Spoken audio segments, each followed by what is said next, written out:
Essa reflexão a partir de um versículo da primeira leitura do livro do Deuteronômio que acabamos de ouvir. O Senhor se afeiçoou a vós e vos escolheu, que o Senhor os amou. É um versículo dirigido ao povo de Israel.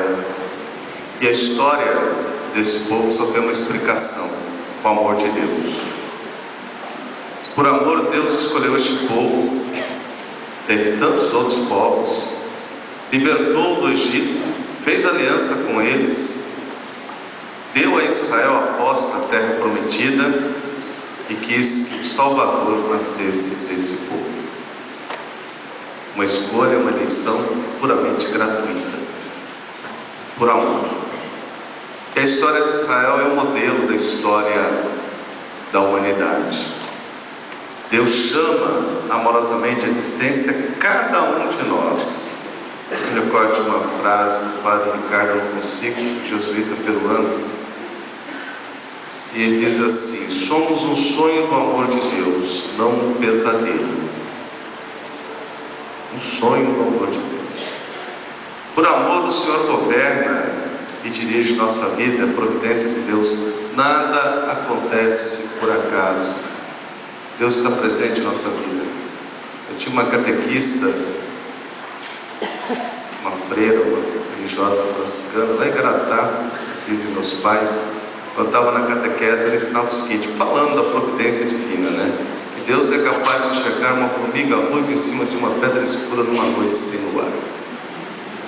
Puxa vida, então imagine, né, o zelo, o cuidado que tem por cada um de nós, o amor de Deus por nós. Se a nossa impressão digital é única, irrepetível, imagine o carinho de Deus por cada um de nós. É um amor, como que eu diria, é um amor individualizado, particular, por cada pessoa. Portanto, o Senhor governa e dirige nossa vida e quer que nos tornemos participantes de sua glória, que é a meta da nossa vida, de estar junto de Deus no reino. Para isso fomos criados, para sermos santos, para participarmos da santidade divina. Tudo isso unicamente por amor, um amor benevolente, gratuito. Por isso que São João diz na segunda leitura da missa de hoje: Deus é amor. Só que com o amor convive a realidade do pecado, né? O pecado é justamente não acolher o amor de Deus, não ser receptivo ao amor de Deus. Aliás, a origem do pecado encontra-se justamente num ato de desconfiança da bondade de Deus, do amor de Deus. Lá no livro do Gênesis, Gênesis significa origens. E se a gente for até o livro do Gênesis, o pecado de Adão e Eva, ele tem alguns detalhes assim interessantíssimos. Todos conhecem essa passagem, que Adão e Eva estão felizes lá no paraíso. Aí aparece a serpente, símbolo do mal, e começa a tentar Eva, né? E diz assim: é verdade que Deus nos proibiu comer de todas as árvores do jardim? Mentira, tinha que comer de todas, menos de uma. O fruto da árvore do conhecimento do bem e do mal. Das demais árvores você podia comer à vontade. Pergunta maldosa, né? Já querendo colocar em discussão a bondade divina. Aí Eva retruca: não, a gente pode comer de todas, menos de uma. E aqui vem um detalhe assim, importantíssimo nesse texto.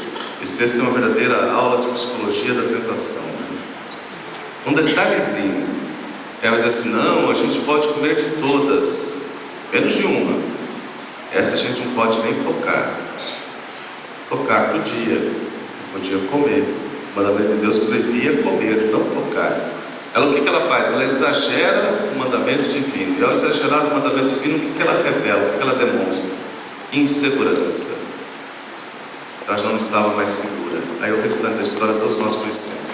A serpente continuou e ela comeu da árvore, o fruto da árvore.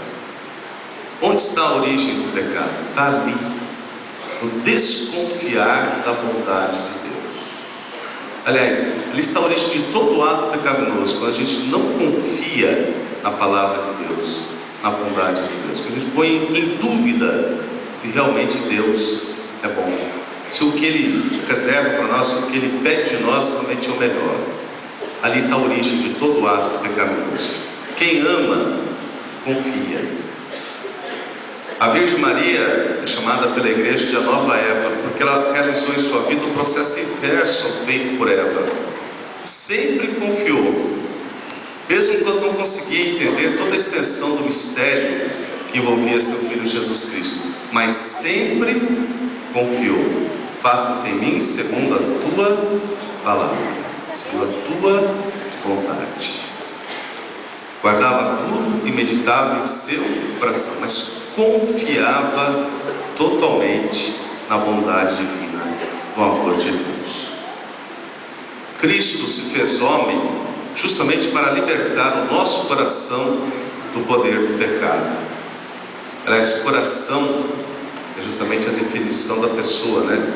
É no coração que nós manifestamos nossos sentimentos, as nossas atitudes, né? Como hoje diz o seguinte: fulano tem um coração bom, tem um coração mole, né? Fulano não, fulano tem um coração duro, não é assim? Porque revela a personalidade da pessoa. Cristo se faz homem, assume a condição humana para libertar o coração humano do poder do pecado, de tal modo que possamos amar como Ele amou. E Jesus amou com amor sem limites.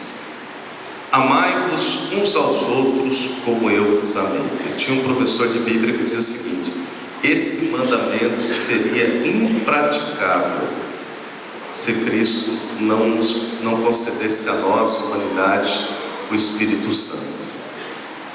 Porque ela, preste bem atenção: amai-vos uns aos outros como eu vos amei. Significa amar como Cristo amou. Cristo é o Filho de Deus. Ele amou com amor sem limites, sem medidas, um amor de benevolência, de pura gratuidade. Isso ultrapassa a natureza humana. É a ação da graça de Deus em nós. Daí o porquê da ação do Espírito Santo em nós. É preciso ser Cristo para amar como Cristo. A missão do Espírito Santo é gerar Cristo em nós. É uma missão cristoforme, formar Cristo em nós. São Paulo experimentou bem isso. Chegou a dizer: não sou eu mais que vivo, é Cristo que vive em mim.